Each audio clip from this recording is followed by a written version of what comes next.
तो राजन ये पूतना देख रहे नंद महल में बड़ी खुशियां मनाई जा रही है, परंतु वहां तो सब सुंदर सुंदर लोग हैं।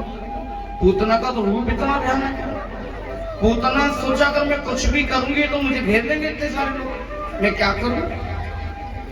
पूतना बहुत सुंदर बन गई और अपने सपनों पे जहर लगा लिया और बहुत सुंदर बनकर जा रही है।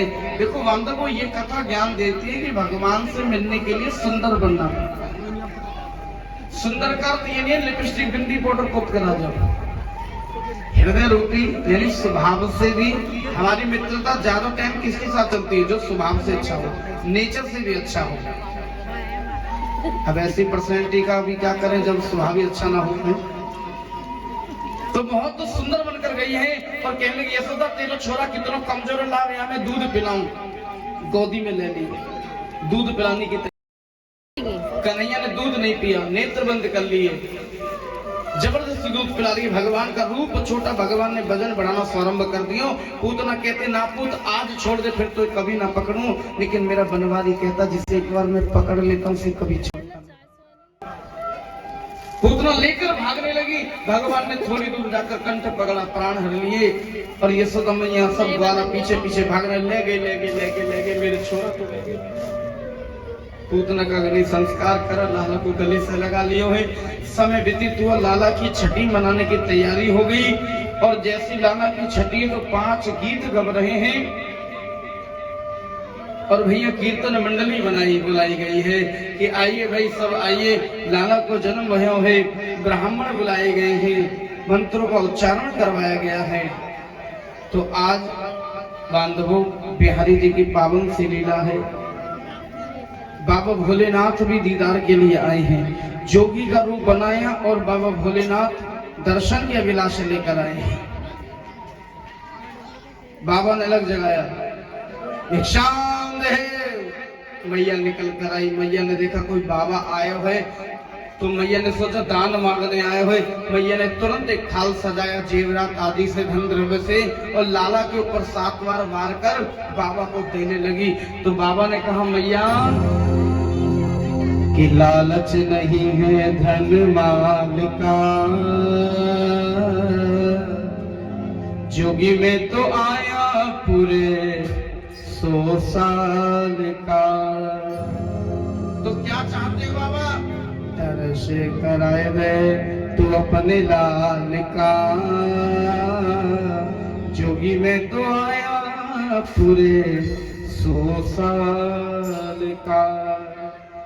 तो मैया उनकी पर्सनैलिटी देखकर डर जाती है और मैया कहती हैं कि तेरे गले जोगी सर्पों की माला है, डर जाएगा मेरा छोटा सा लाला है। बाबा ले ले खजाना तू धन माल का, जोगी तू तो आया पूरे 100 साल का। बाबा ने कहा देख मैया दर्शन कराने तो करा दे वरना चलो जाऊंगा। बाबा थोड़े गुस्सा से दिखला रहे, अरे सरकार। मैया ने कहा बाबा तुमने तनिक देर कर दी, मेरा छोरा सो गया। मैया ने झूठ बोल दिया, मैया घबरा गई है। बाबा अपना सोम लेकर वापस जा रहे हैं तो भगवान विष्णु ने माया का आदेश दिया, माया कुछ कर, मेरे बाबा ऐसे जा रहे हैं। माया ने तुरंत पड़ोसन का रूप धारण करा और आवाज लगाती यशोदा। बोले हाँ, मैंने तेरे घर एक बाबा भेजे थे तेरे छोरा की नजर उतारने के लिए, वो आए थे क्या? बोले कौन बाबा? वो सर्पों के जिनके गले में मुंडों के हाथ। बोले जी मुझे तो कोई बात जिक्र सलोगा, मैंने तो भगा दी। बोले कहा करते? बाबा को बोला बड़े माने जाने बाबा, जिसकी नजर उतार दे जिंदगी में फिर कभी नजर नहीं लगती। आवाज लगाई बाबा। बाबा बोले जग्गो तेरा छोरा मैया? बोले हाँ। अरे भैया लाला को लेके आए, लाला को देख रहे ये मोटे मोटे नैन, ये घुंघरालू बाल, मेरे लाला कहीं तुझे तेरे बाबा की नजर ना लग जाए। और बड़ा सुंदर भाव बाके बिहारी गजरारे तेरे मोटे मोटे हर नजर ना लग जाए। आइए भाव प्रकट बात करेंगे सही में साथ में जरूर कर जाएंगे आनंद लेते हुए।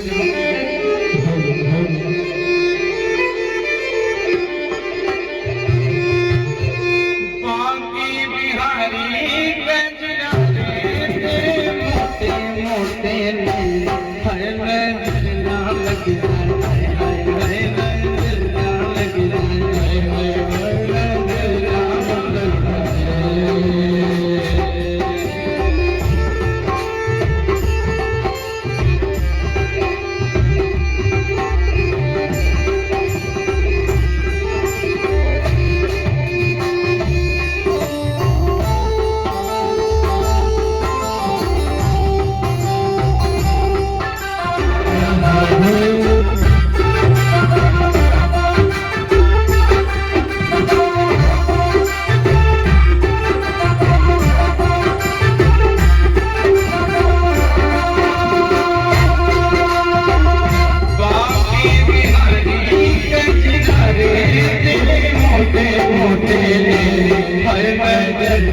लग जाए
लग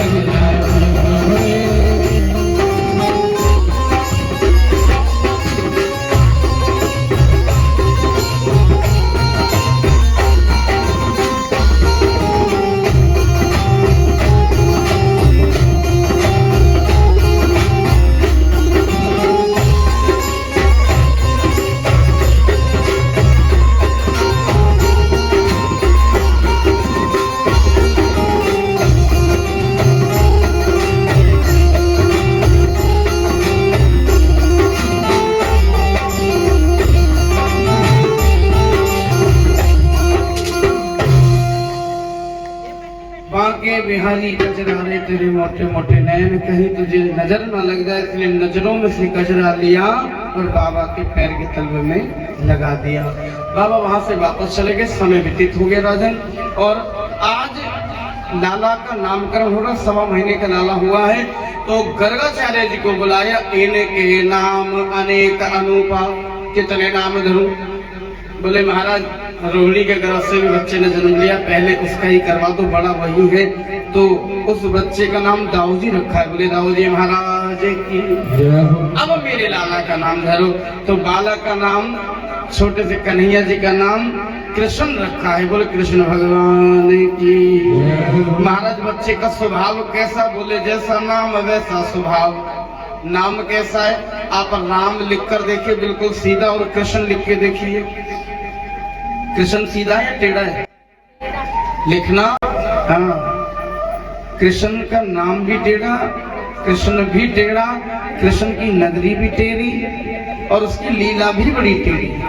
रामायण बिल्कुल सिंपल लिखी हुई है, हर व्यक्ति आराम से समझ सकता है रामायण यहाँ से पैदा हुआ, ऐसा हुआ, ऐसा हुआ, ऐसा हुआ। लेकिन कृष्ण कथा को समझना बड़ा दुर्लभ है। ये टेढ़ी कथा है, पता नहीं कितनी कथा सुनानी पड़ती, जब जाकर तो ये जन्म लेते हैं। उसके बाद फिर इनकी लीलाओं का वर्णन होता है। प्रेम से कहिए श्री राधे। ये नहीं कि डायरेक्ट ही जन्म ले ले। तो बिहारी जी की पावन से मेरा समय का क्या कहना है। नामकरण हुआ, समय व्यतीत हो गया, और इधर में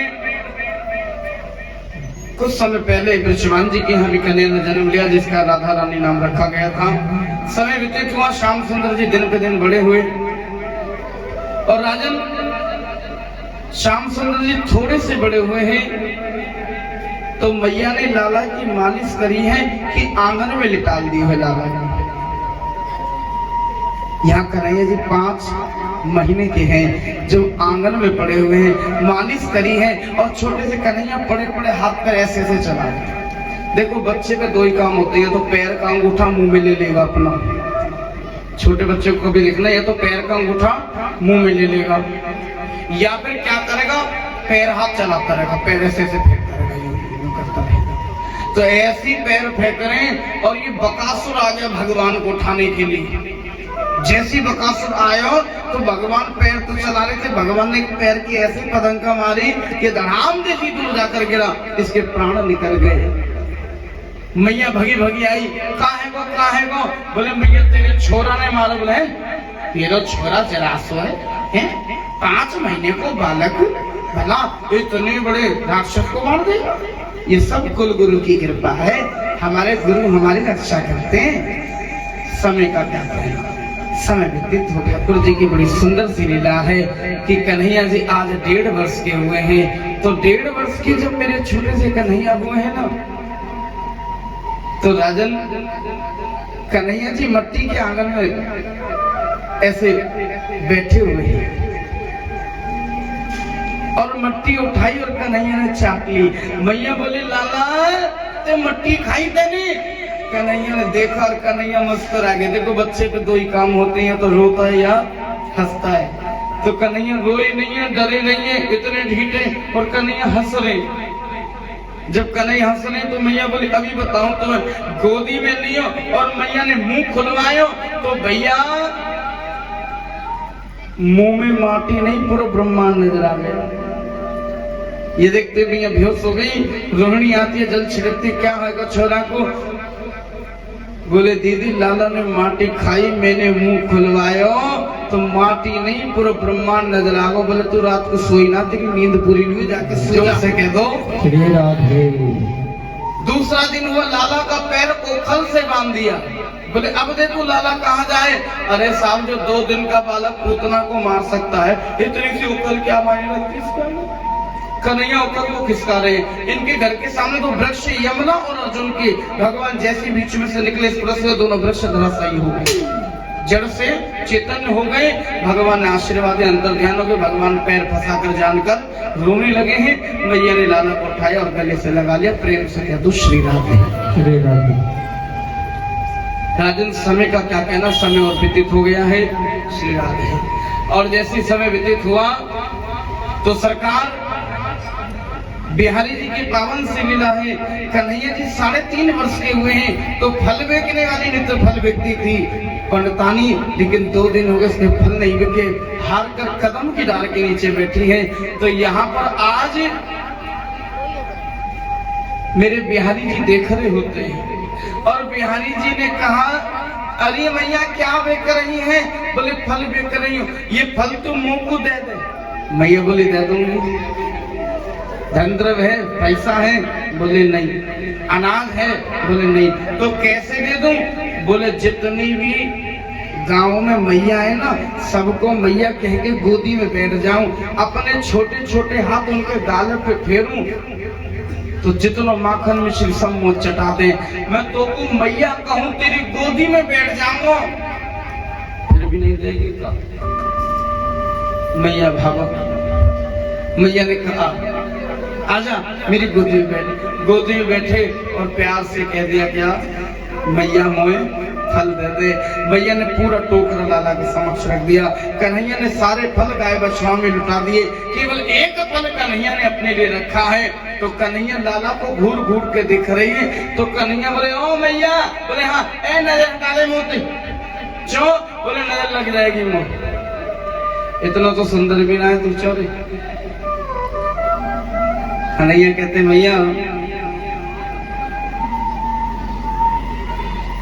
बच्चा कितना भी काला तवा हो बच्चा, लेकिन वो माँ के लिए क्या होता है? चांद का टुकड़ा। कितना काला तवा फिर भी काजल लगाएगा, हाय मेरे चांद के टुकड़े को नजर न लग जाए, प्रेम से दूसरे करके। तो आज कन्हैया बोले मुझे नजर लग जाएगी। मैया हंसने लगी और जाने लगी। जैसी मैया जाने लगी तो कन्हैया ने कहा, मैया रुक जा, खाली बर्तन नहीं।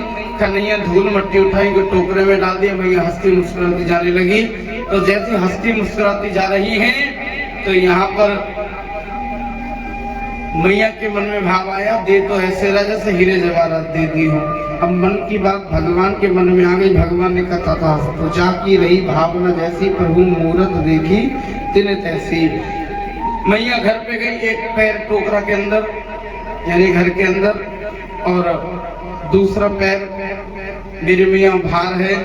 टोकरा अधम में है, नीचे रखा तो उसमें हीरे जवाहरात हो गए। मैया ने देखा, ऐसा भाव बदल गया और मैया लाख लाख शुक्र कर रही है ईश्वर का कि हे बंसी वारे, तेरे घर में देर है पर अंधेर नहीं है। प्रेम से कही श्री राधे। तो जैसे फल बेचने वाले पे भगवान ने कृपा करी, मैं ईश्वर से ही प्रार्थना करूंगा कि भगवान आप पे भी ऐसी कृपा जरूर करें। और आज फल बिकने वाली के न्यारे व्यारे हो गए। भगवान का लाख लाख शुक्रिया करा है। समय का क्या कहना, समय और व्यतीत हो गया है।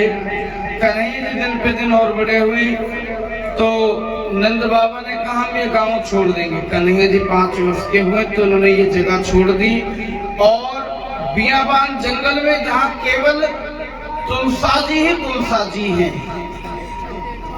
आप में से कितने लोग वृंदावन गए, जरा हाथ उठाकर बताओ। वृंदावन में सबसे ज्यादा कौन से वृक्ष हैं? है जी, तुलसा जी आपको घर घर में पाएगी। वहां पर हर आंगन में तुलसा जी पाएगी।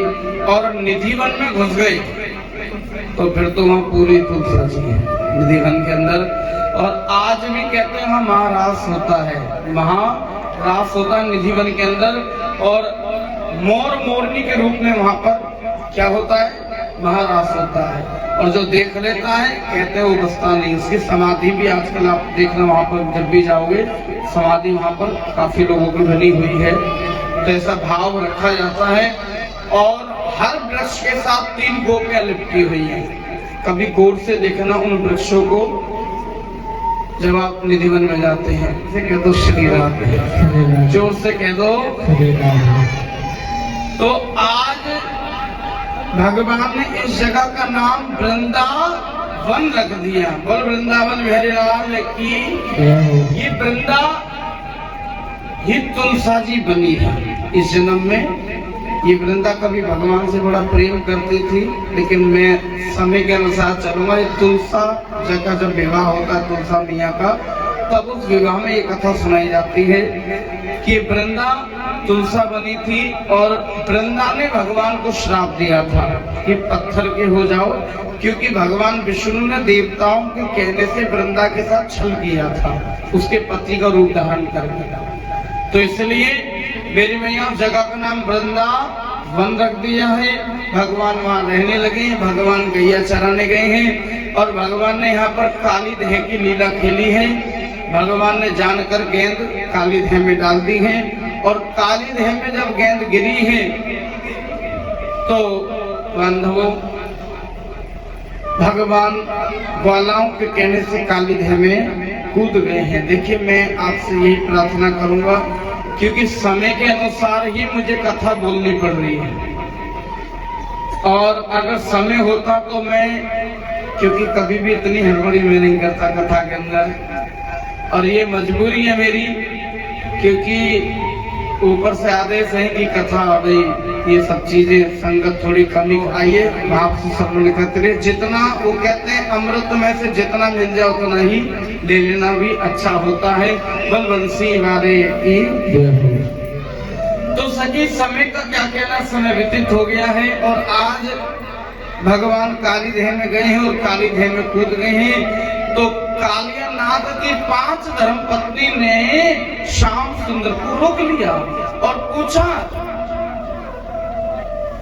कि कहाँ जा रहे हो? बोले भैया मेरे गेंद गिर गई है। तो यहाँ पर 5 देवियां कहती हैं तुझे पता नहीं है हमारे पति बहुत गुस्से वाले और जहरीले हैं।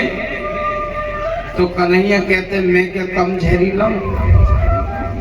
कन्हैया कहते हैं मैं क्या कम जहरीला हूं? बोले मतलब? बोले जमाना ही जहरीला हो गया सरकार, ये जमाना जहरीला हो गया है कि जमाने की हालत कुछ अजीब सी है, जहरीली नागिन जैसी है। मैं दूध पिलाता हूँ फिर भी मुझे ही डसती है। इस संसार में इतना ही है कि जितना किसी के साथ अच्छा करो समय आने पर वही अपना रूप दिखलाता है। तो जमाना ही जहरीला हो गया। प्रेम से कह दीजिए श्री राधे, जोर से कह दीजिए श्री राधे। समय का क्या कहना, समय व्यतीत हो गया। भगवान ने गेंद उठाई, कालियानाग के नेतृत्व ले भगवान को डस लिया, भगवान के जहर फैला, भगवान ने नृत्य करा और नृत्य करते करते भगवान फलों पे चढ़ गए। तांडव नृत्य करते करते मुख से खून आ गया, माफी मांगी, भगवान ने क्षमा कर दिया है। और राजन क्षमा करने के बाद भगवान इस नाग के ऊपर नृत्य करते करते बाहर आए हैं और सबने एक ही बात कही, या के फन पर बैन बजायो री तेरो बारो सो कन्हैया, कारी देह पर खेलने आयो री तेरो बारो सो कन्हैया। तो आज मैया बड़ी भावुक हो गई है, प्रसन्न हुई है मैया। और राजन समय का क्या कहना, हरि अनंत हरि कथा ये अनंता समय व्यतीत हो गया है। और आज भगवान फिर से गैया चराने आए हैं और गैया चराने जब आए हैं